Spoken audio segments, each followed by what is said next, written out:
Gênesis capítulo 3, diz assim a palavra do Senhor: Mas a serpente, mais sagaz que todos os animais selváticos que o Senhor tinha feito, disse à mulher: É assim que Deus disse: Não comereis de toda a árvore do jardim? Respondeu-lhe a mulher: Do fruto das árvores do jardim podemos comer, mas do fruto da árvore que está no meio do jardim, disse Deus: Dele não comereis, nem tocareis nele, para que não morrais. Então a serpente disse à mulher: É certo que não morrereis, porque Deus sabe que no dia em que dele comerdes, se vos abrirão os olhos, e, como Deus, sereis conhecedores do bem e do mal. Vendo a mulher que a árvore era boa para se comer, agradável aos olhos e árvore desejável para dar entendimento, tomou-lhe do fruto e comeu, e deu também ao marido, e ele comeu.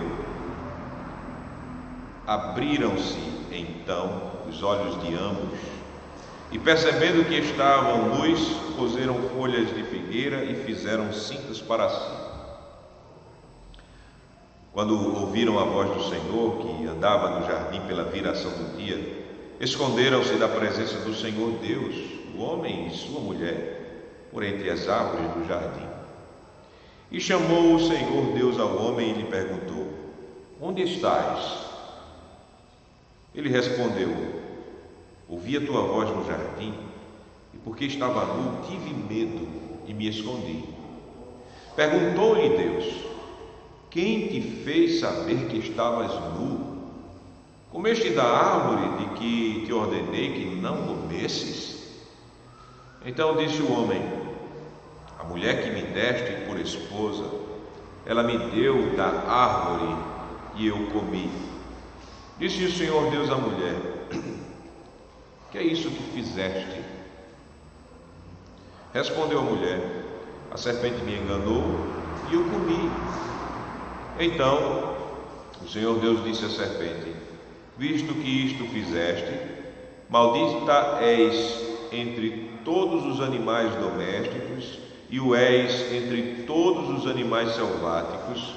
Rastejarás sobre o teu ventre e comerás pó todos os dias da tua vida. Porém inimizade entre ti e a mulher, entre a tua descendência e o seu descendente, este te ferirá a cabeça e tu lhe ferirás o calcanhar.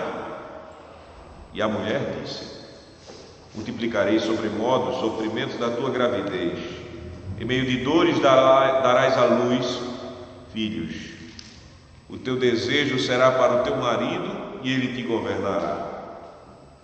E a Adão disse: Visto que atendeste à voz de tua mulher e comeste da árvore que eu te ordenara não comesses, maldita é a terra por tua causa. Em fadigas obterás dela o sustento durante os dias de tua vida. Ela produzirá também cardos e abrolhos, e tu comerás a erva do campo. No suor do rosto comerás o teu pão, até que tornes a terra, pois dela fostes formado, porque tu és pó, e ao pó tornarás.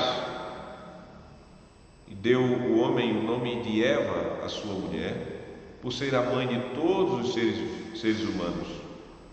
Fez o Senhor Deus vestimenta de peles para Adão e sua mulher, e os vestiu. Então disse o Senhor: Eis que o homem se tornou como um de nós, conhecedor do bem e do mal. Assim, que não estenda a mão, e tome também da árvore da vida, e coma, e viva eternamente. O Senhor Deus, por isso, o lançou fora do jardim do Éden, a fim de lavrar a terra de que fora tomado.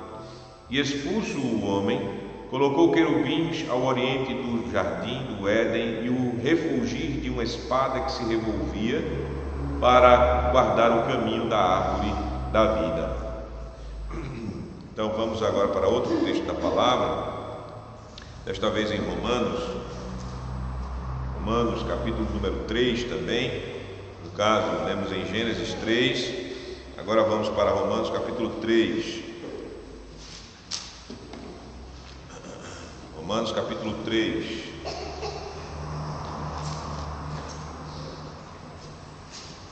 A partir do versículo número 9.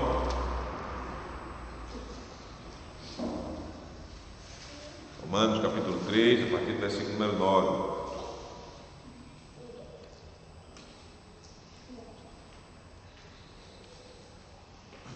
Paulo, apóstolo do Senhor, escrevendo à igreja em Roma, que se conclui: temos nós qualquer vantagem? Não, de forma nenhuma, pois já temos demonstrado que todos, tanto judeus como gregos, estão debaixo do pecado, como está escrito: não há justo nem um sequer, não há quem entenda, não há quem busque a Deus, todos se extraviaram, a uma se fizeram inúteis, não há quem faça o bem, não há nenhum sequer. A garganta deles é sepulcro aberto, com a língua urdem engano, veneno de víbora está nos seus lábios, a boca eles a têm cheia de maldição e de amargura, são os seus pés velozes para derramar sangue, nos seus caminhos há destruição e miséria. Desconheceram o caminho da paz, não há temor de Deus diante de seus olhos. Vamos agora para a última leitura, antes de começarmos a pregação, desta vez no Catecismo de Heidelberg, o domingo de número 3 do nosso Catecismo. Catecismo Heidelberg, domingo 3.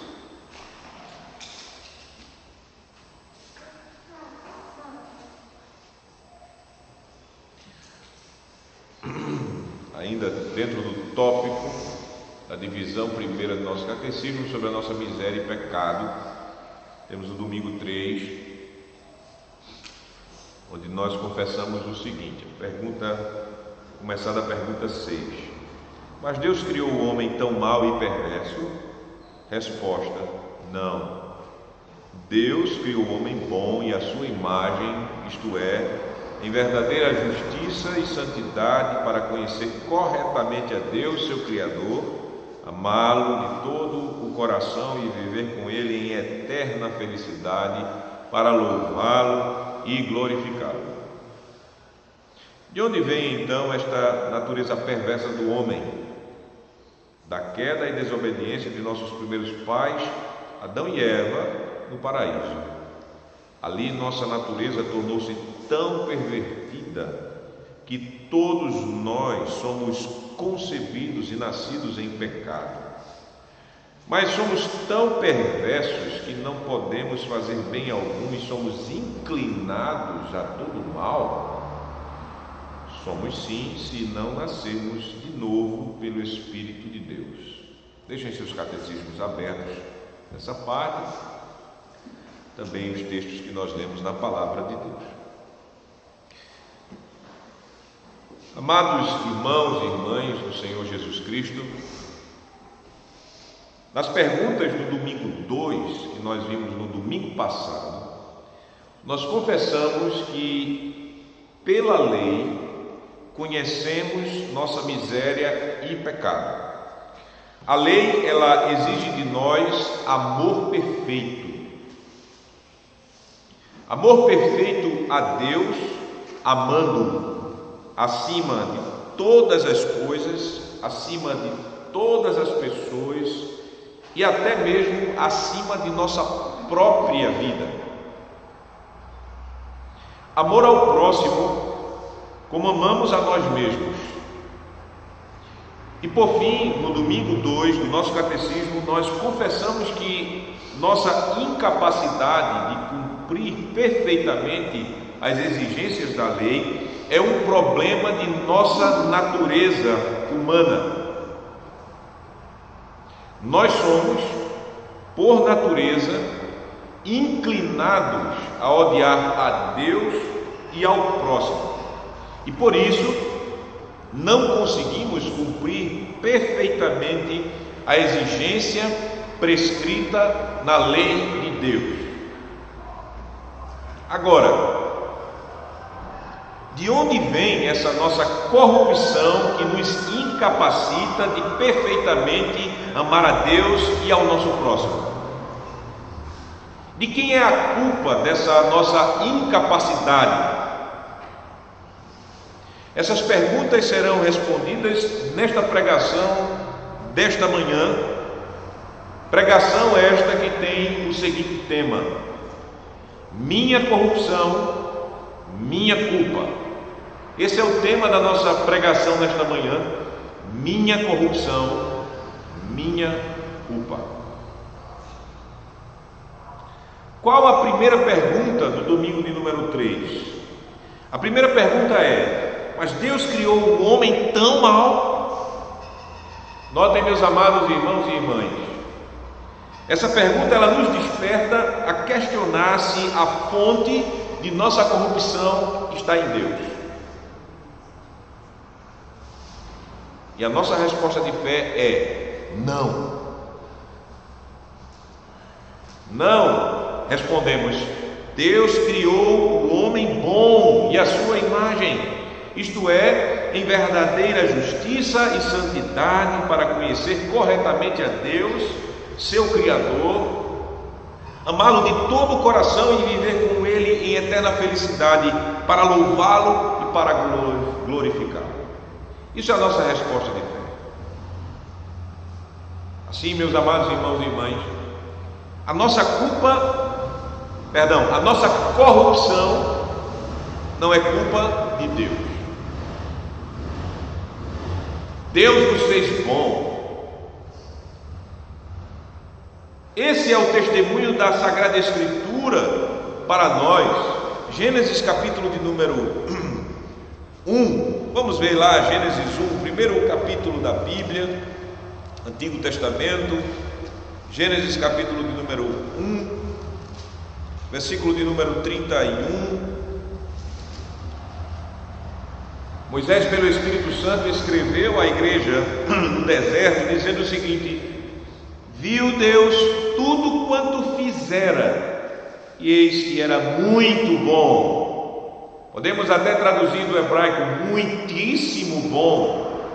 Tudo que Deus fez, tudo que Ele parou para ver no sexto dia, Ele olhou para todas as obras de sua palavra e de sua mão, que era o homem, e disse: tudo isto é muito bom. Assim, quando Deus nos criou, porque nós fazemos parte da boa criação do Senhor, não havia neutralidade em nós. Éramos bons. Não havia maldade em nós. Éramos bons.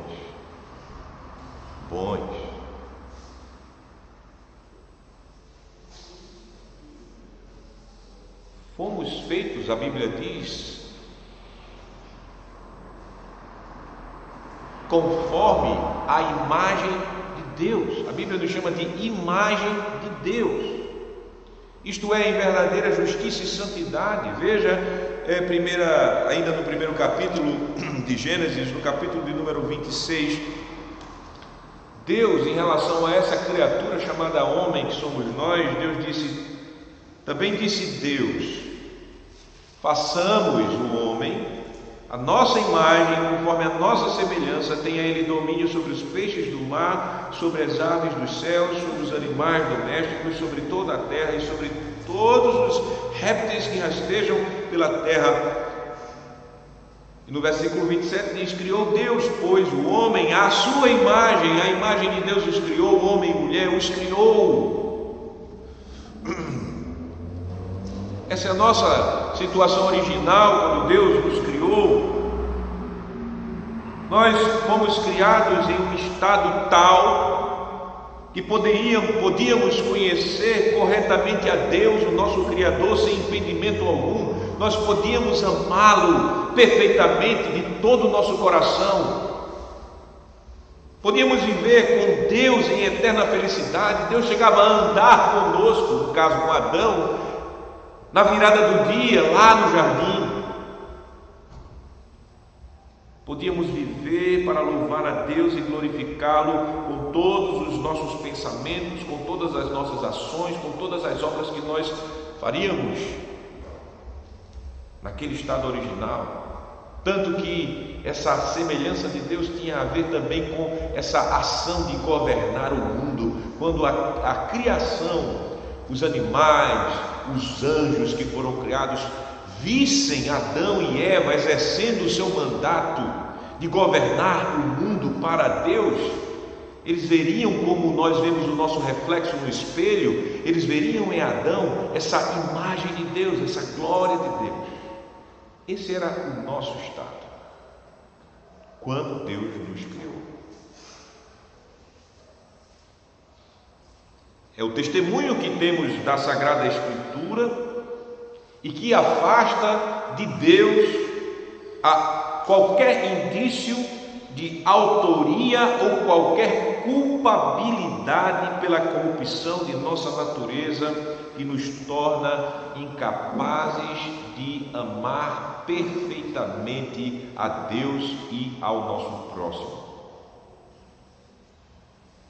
E, meus amados irmãos, tentar colocar em Deus qualquer indício, por mais pequeno que seja, de autoria e de culpabilidade desta corrupção nossa, é ser culpado. A pessoa que fizer isto,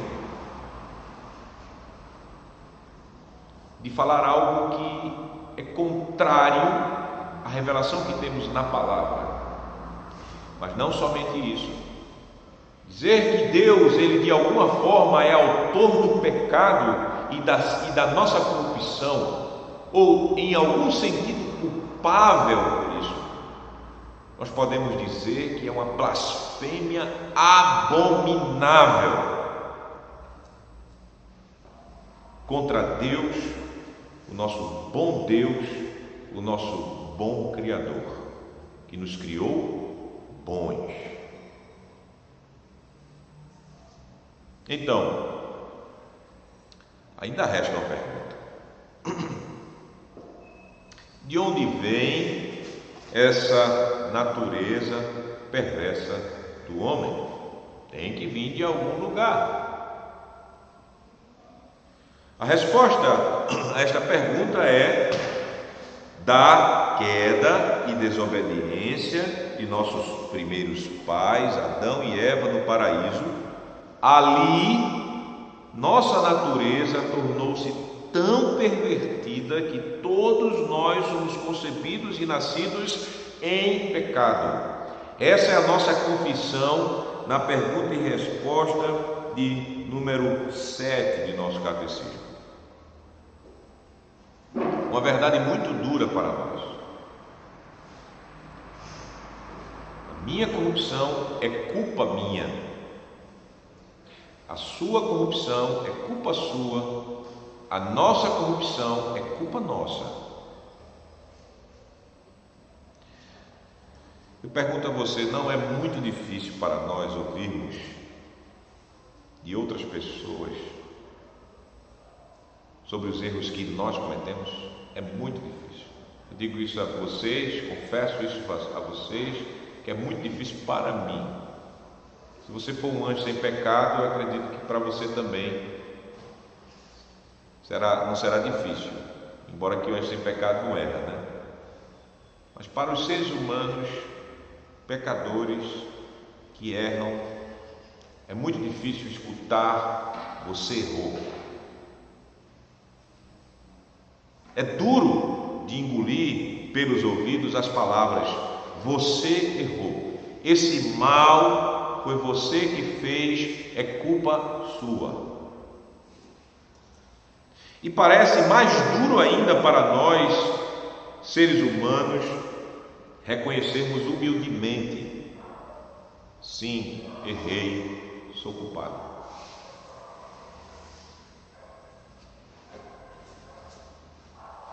Se você pensar nos seus relacionamentos, se você pensar nos seus casamentos, no seu casamento, nos seus relacionamentos com os seus pais ou com seus filhos, com seus irmãos dentro da igreja, com seus colegas de trabalho, na escola, você vai ver que essa experiência você sabe muito bem, sente bem na pele, porque é assim mesmo. Desde a queda foi assim. Se você notou a reação de Adão, quando o Senhor Deus se encontrou com ele, pois ele tinha, depois dele ter pecado contra o Senhor, quebrado o mandamento que o Senhor havia dado a ele lá em Gênesis capítulo 12, versículo 16, quando ele ouviu a voz do Senhor, ele se escondeu.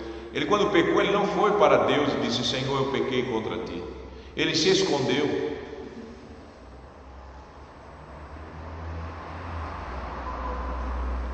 E quando Deus o buscou, ao invés dele chegar e de fato reconhecer que ele havia pecado contra o Senhor, quando Deus perguntou a ele: quem foi que te fez saber que estavas nu?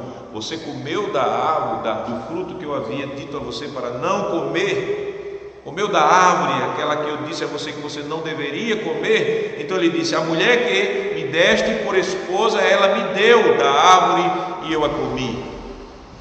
Ele não reconheceu o seu erro, ele transferiu a sua culpa para outra pessoa, para Deus. Ele disse: a mulher que tu me deste.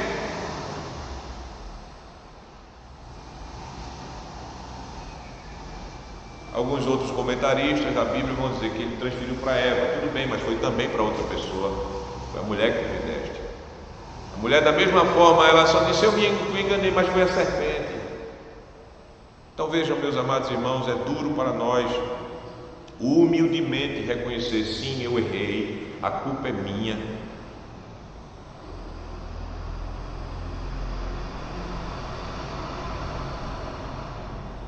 É duro, mas essa é a verdade. A minha corrupção é minha culpa. Da mesma forma, pensando sobre o que Deus nos fala acerca da origem de nossa corrupção pecaminosa, Deus, ele não esconde de nós. Deus, ele diz de quem é a culpa dessa corrupção. A perversão de nossa natureza tem sua origem em nosso primeiro pecado cometido no Éden. Isso nos é narrado em Gênesis 3, claramente. Quando lemos essa passagem, temos o próprio Deus dizendo a nós, seres humanos: a culpa de sua corrupção é sua culpa. Eu criei você bom, mas você usou seu livre-arbítrio, porque o homem antes da queda tinha livre-arbítrio. Você usou seu livre-arbítrio para se aliar ao diabo. É como se Deus estivesse dizendo a nós: você quis se fazer seu próprio Deus, ser Deus sobre você mesmo. Assim você preferiu servir os seus desejos e não servir a minha palavra. Você preferiu a vergonha e não a glória. Portanto, você preferiu a morte e não a vida. Essa é a dura verdade de Deus para nós, seres humanos, quanto à origem de nossa atual natureza perversa, corrompida, pecaminosa. E essa culpa e preferências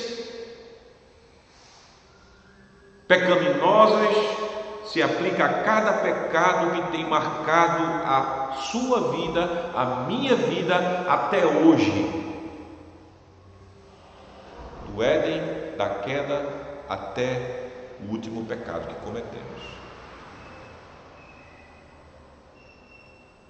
E quando nós vamos para o Novo Testamento, que as pessoas podem cair no erro maligno, fruto de Satanás com suas mentiras para enganar os homens, para torcer a verdade, que acham que o Antigo Testamento é um testamento de um Deus duro, um Deus sanguinário, um Deus que não é amor, só é justiça, é lei e não é graça. Aí é que nós vemos que o Antigo Testamento não é contraditado pelo Novo Testamento em ponto nenhum, mas é esclarecido. Romanos, o apóstolo Paulo nos fala o Evangelho na carta aos Romanos, à igreja em Roma, e esse Evangelho ele é muito claro em colocar em nós a culpa de nossa perversão pecaminosa, pois diz, veja lá, vamos para capítulo número 3, Romanos, capítulo número 3. Nós lemos essa passagem, vou salientar parte dela agora. Romanos, capítulo 3. Na divisão desta carta que fala sobre a miséria e pecado do homem. O apóstolo, a partir do versículo 9, ele diz, como está escrito, quando vocês encontrar na escritura essa expressão como está escrito, é um modo que os evangelistas ou apóstolos têm para fazer uma referência ao Antigo Testamento. Então, como está escrito, você já sabe, ele vai citar alguma parte do Antigo Testamento, e assim Paulo faz. Ele diz, como está escrito, não há justo nenhum sequer, não há quem entenda, não há quem busque a Deus, todos se extraviaram, a uma se fizeram inúteis, não há quem faça o bem, não há nenhum sequer.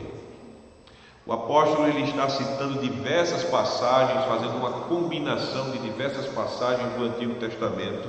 Nessa parte que acabamos de ler, ele está citando o Salmo 14, por exemplo, versículo 2, ele está citando Isaías, capítulo 53, versículo 1 a 3, ele está citando também Eclesiastes 7:20.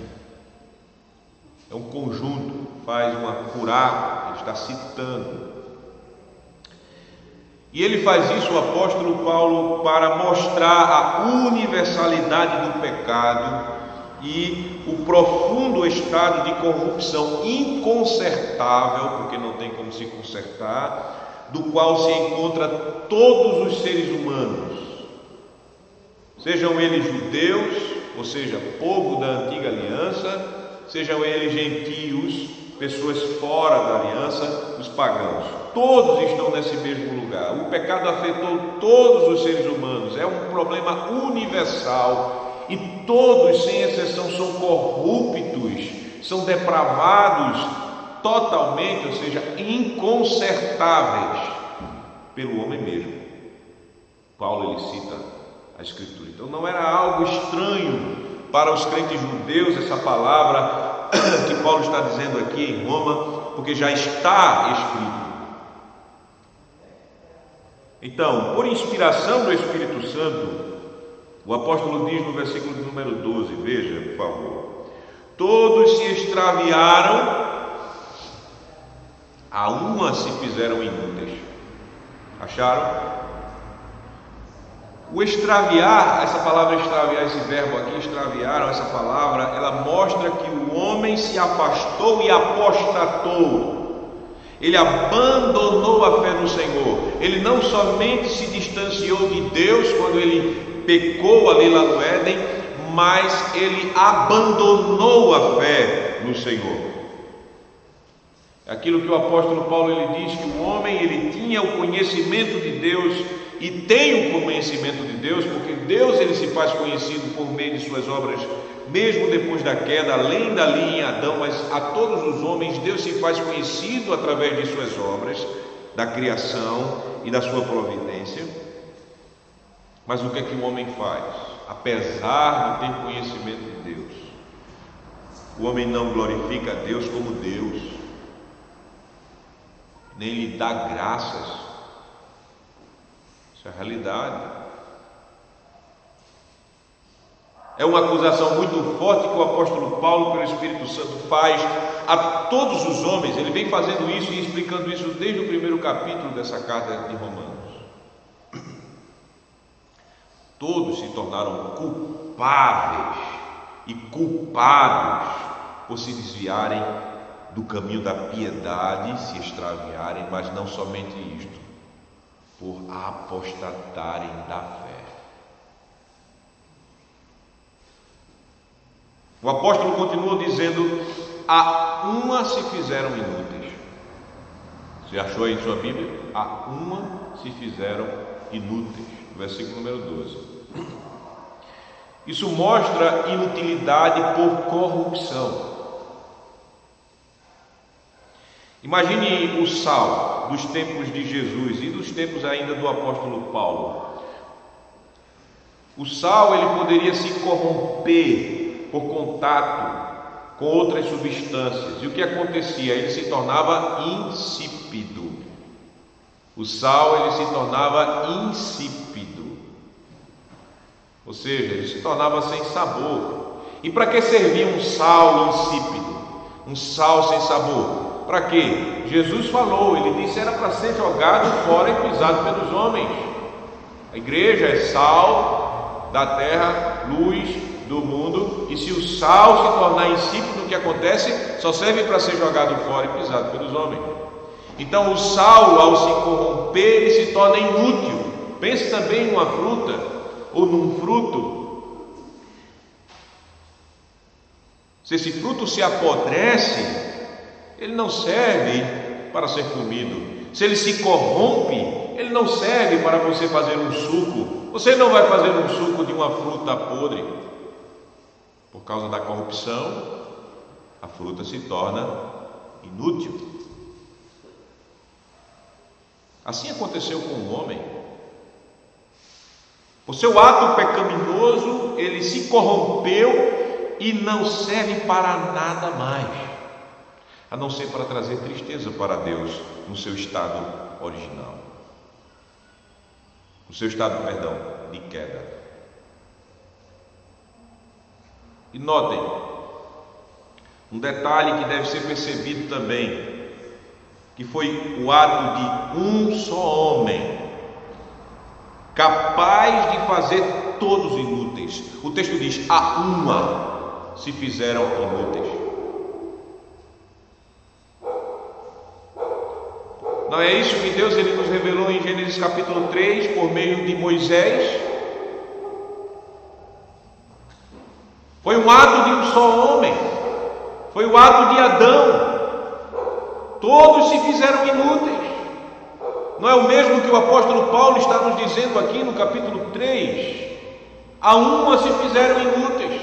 É o mesmo que ele vai esclarecer cada vez mais nesta carta, especificamente falando no capítulo 5, ele diz, pela ação de um só homem entrou, pelo pecado de um só homem entrou a morte, e todos nós morremos.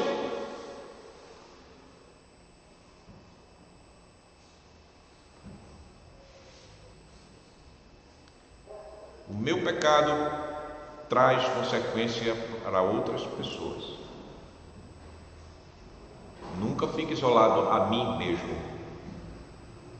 Tem consequências que passam. No caso do pecado que Adão cometeu, aqui nós estamos falando do pecado original.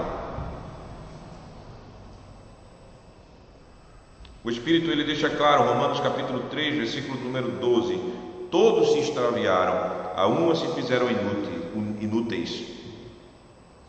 Não há quem faça o bem, não há nenhum sequer.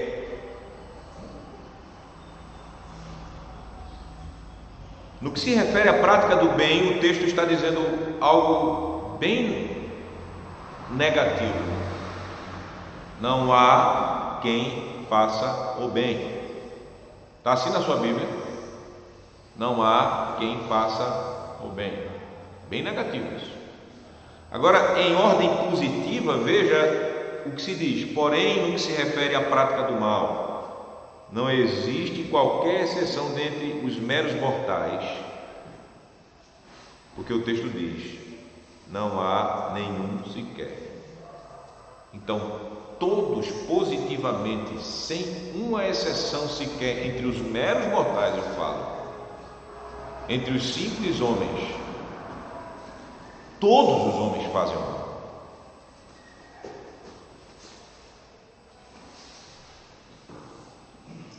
Esse texto ensina também que a corrupção não ficou apenas em Adão, mas ela se propagou de Adão aos seus descendentes.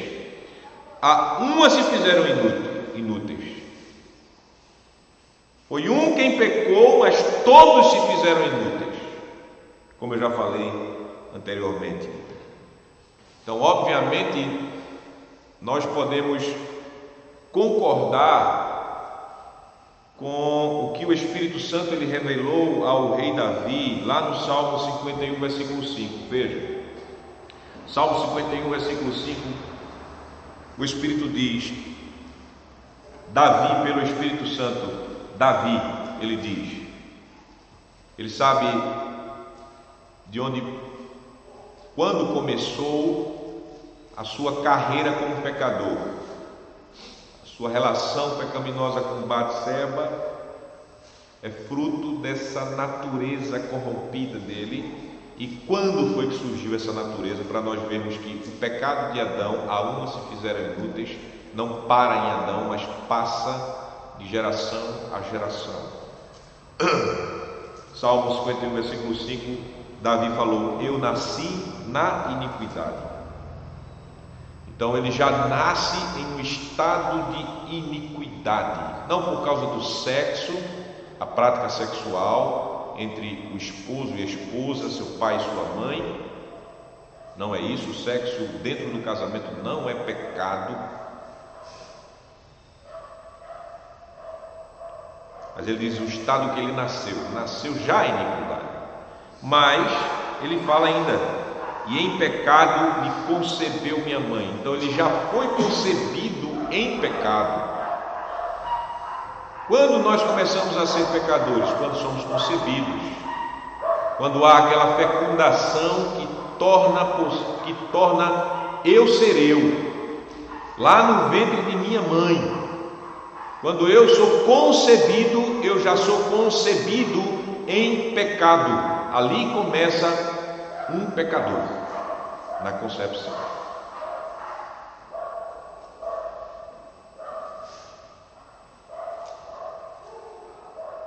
Corrupção da nossa natureza, voltando ao ponto que eu falei, quando eu disse que o pecado ele não termina em Adão, porque a uma se fizeram inúteis. A corrupção da nossa natureza é a primeira herança que nós herdamos dos nossos pais. Viu, crianças? Você pode dizer, ter certeza, se você achar que seu pai não deu nenhuma herança a você, você pode dizer que ele garantiu, é a sua corrupção e pecado. Pode entender, crianças. Qual a sua herança? Você herdou. A primeira herança que você herdou do seu pai, a sua corrupção.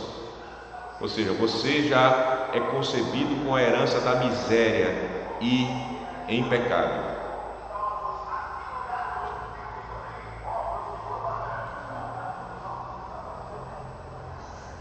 E é por isso que eu vou falar dos meus filhos. É melhor falar primeiro dos meus filhos do que falar do filho dos outros, né? É por isso que meus filhos, para eles mentirem ou para eles se irarem pecaminosamente contra mim ou contra a mãe dele ou contra seus irmãos, eles não precisam me ver mentindo, nem precisam me ver se irando.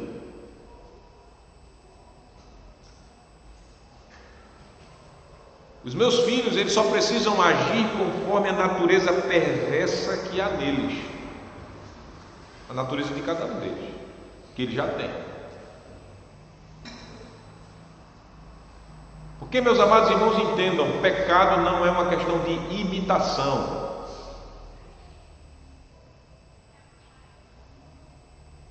Pecado não é um problema que a sociedade ela ensina ao indivíduo, como hoje em dia as pessoas estão botando e transferindo a culpa do indivíduo para a sociedade. Criaram essa ideia desse ente, sociedade. Então é a sociedade a culpada pelo estuprador, é a sociedade a culpada pelos ladrões, é a sociedade a culpada pelos assassinos, é a sociedade culpada por isso, por aquilo. Pare dessa história. Essa história é mentira. Pecado não é uma questão que nós aprendemos pela sociedade. Pecado é um problema de natureza corrompida, natureza de cada homem, de cada mulher, de cada indivíduo. E quando você junta indivíduos corruptos por natureza, pecaminosos por natureza, consequentemente essa sociedade vai gerar pecados de forma maior. E pecadores que estão em meio dessa sociedade vão viver sim, conforme a sua natureza e aperfeiçoando a sua natureza nos pecados manifestados nessa sociedade. Mas não a sociedade é que faz você pecar. Não, você peca porque você é um pecador. Bota isso na sua cabeça.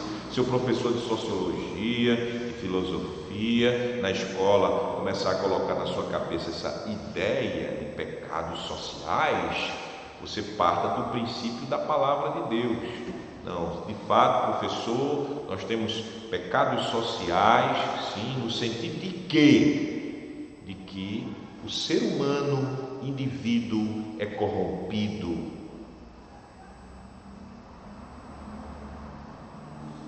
Começa no ser humano, e não é de fora para dentro, é de dentro para fora. Não é do coletivo para o indivíduo, mas é do indivíduo para o coletivo.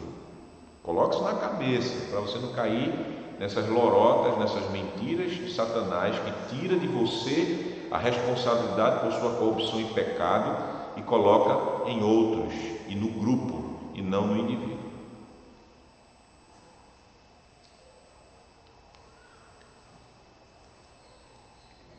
Minha corrupção, minha culpa.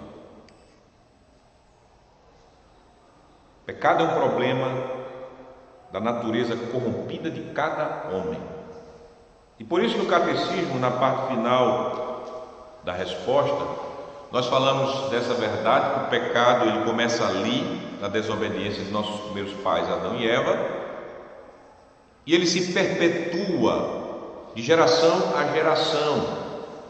O finalzinho da resposta 7 diz: confessamos, nossa natureza tornou-se, ela não nasceu originalmente, mas ela tornou-se, porque é corrupção, tornou-se tão perversa que todos nós somos concebidos e nascidos em pecado.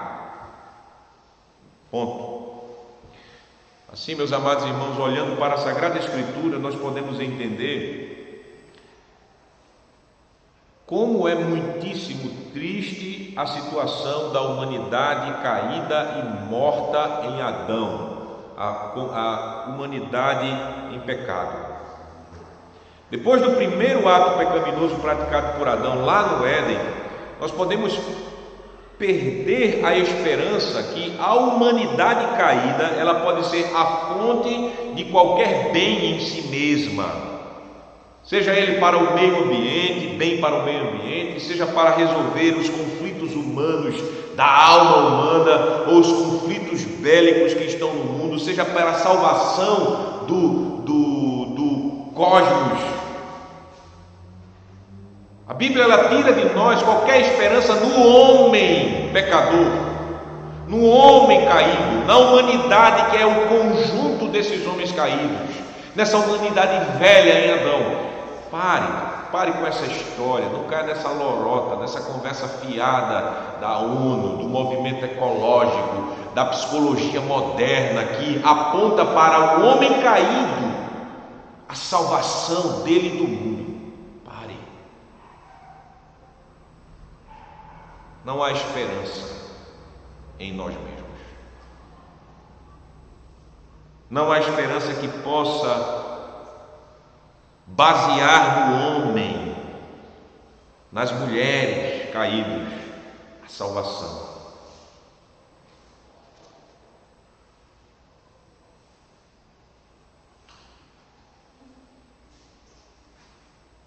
Em você só existe mal. Pastor, você é muito pessimista, pastor. Espera aí. Não sou eu que estou falando isso. É o Espírito Santo que está falando isso. Nós vimos aqui, se você conseguir convencer o Espírito Santo de mudar o que está revelado, escrito aqui, aí tudo bem, aí você pode dizer que eu estou errado. Mas é o Espírito Santo. O Espírito diz: todos se extraviaram, a uma se fizeram inúteis, não há quem faça o bem, não há nenhum sequer.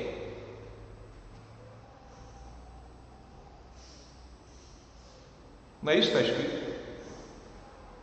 É.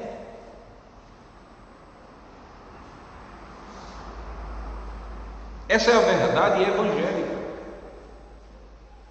Se qualquer igreja por aí não está falando essa verdade, está querendo dizer que você tem um valor, você que é pessoa caída em si mesmo, que você é bonzinho, não acredite. Não é o evangelho que essa pessoa diz. O evangelho diz isso: não há um que faça o bem. Na nossa carne não habita bem algum, o apóstolo Paulo disse.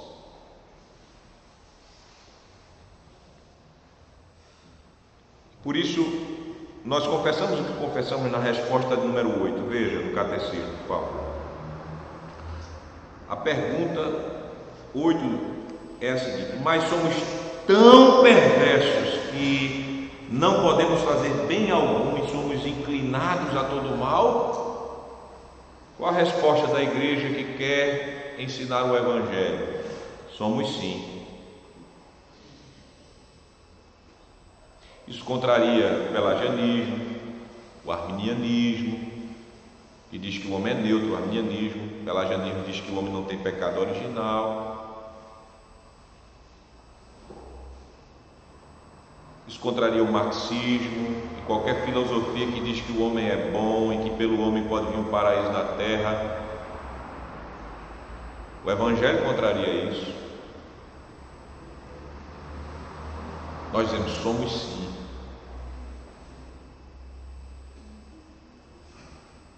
Se não nascermos de novo pelo Espírito de Deus. Ah, que parte agradável!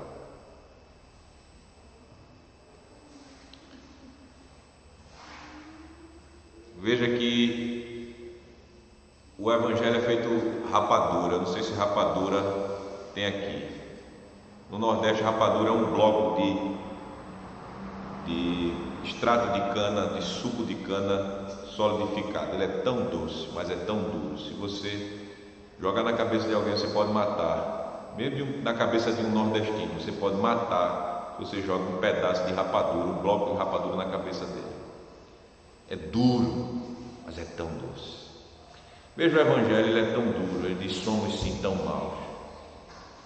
Mas veja que doçura, se não nascermos de novo do Espírito de Deus. Glória a Deus. Esperança. Eu acho que você notou o evangelho aqui. Você que notou a dureza do evangelho. Existe salvação para nós. É isso que nós estamos vendo aqui. Já existe salvação para nós. Existe um meio de nós sermos resgatados dessa nossa corrupção e passarmos a ter fé no Senhor e amar a Deus de coração e expressarmos essa fé e amor por meio de boas obras.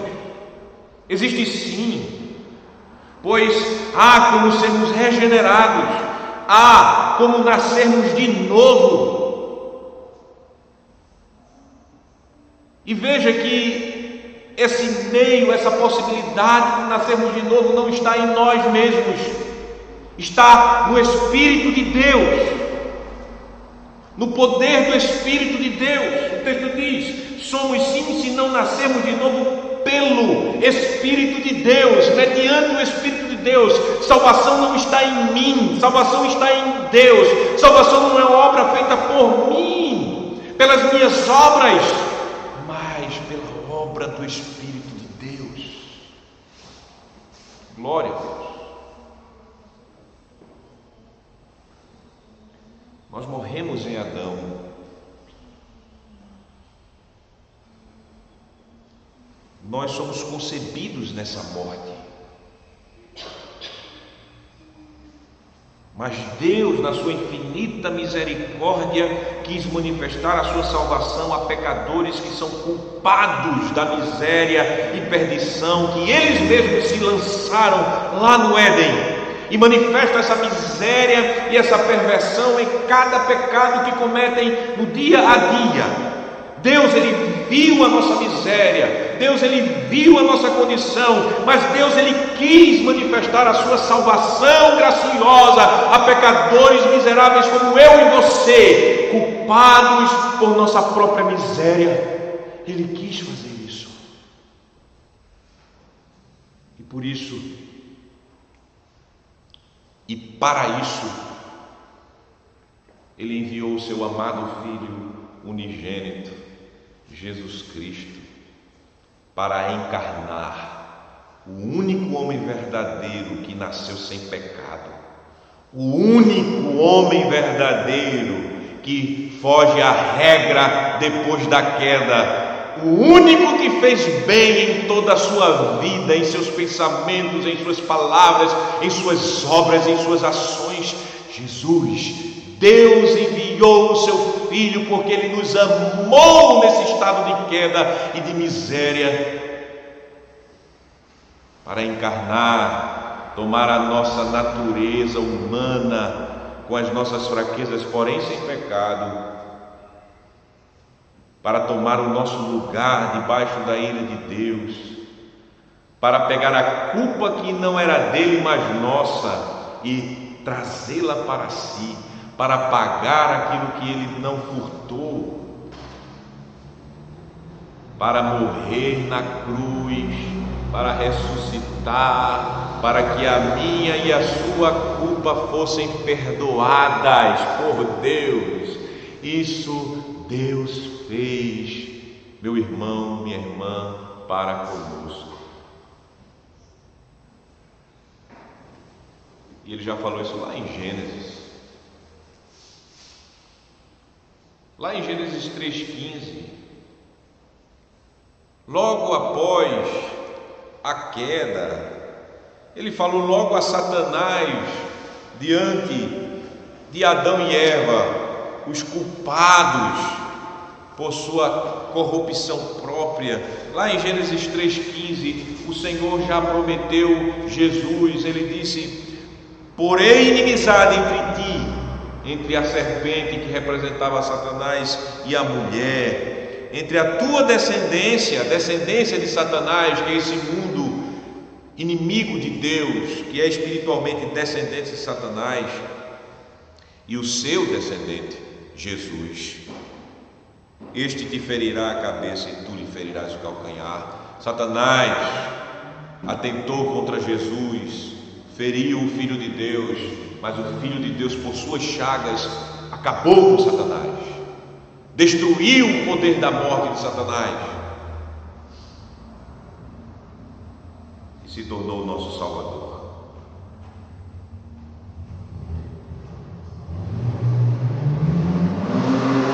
Esse mesmo Jesus Cristo,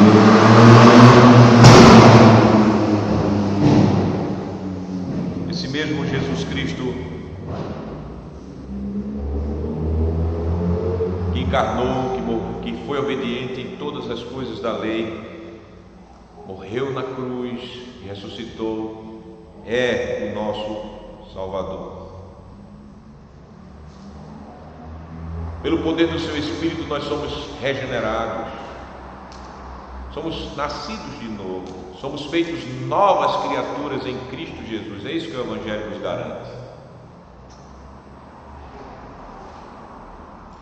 E assim nós podemos, pela graça de Deus e pelo Espírito no qual a igreja foi batizada lá em Pentecoste, viver em nosso dia a dia, não perfeitamente a lei, mas começarmos a viver os mandamentos de Deus, a praticarmos boas obras, que são obras feitas como fruto da fé, para glorificar a Deus conforme os mandamentos dele, não obras que são de nossa cabeça.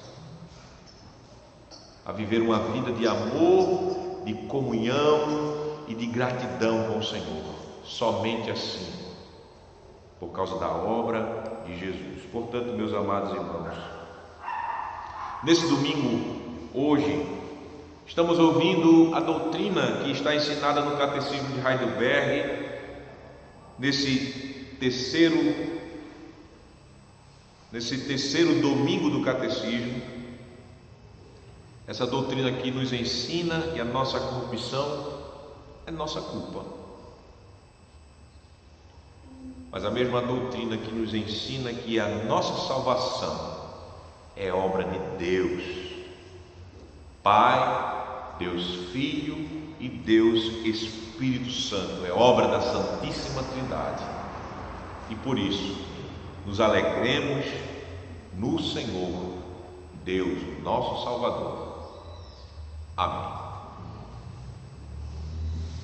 Incline sua cabeça e oremos ao Senhor.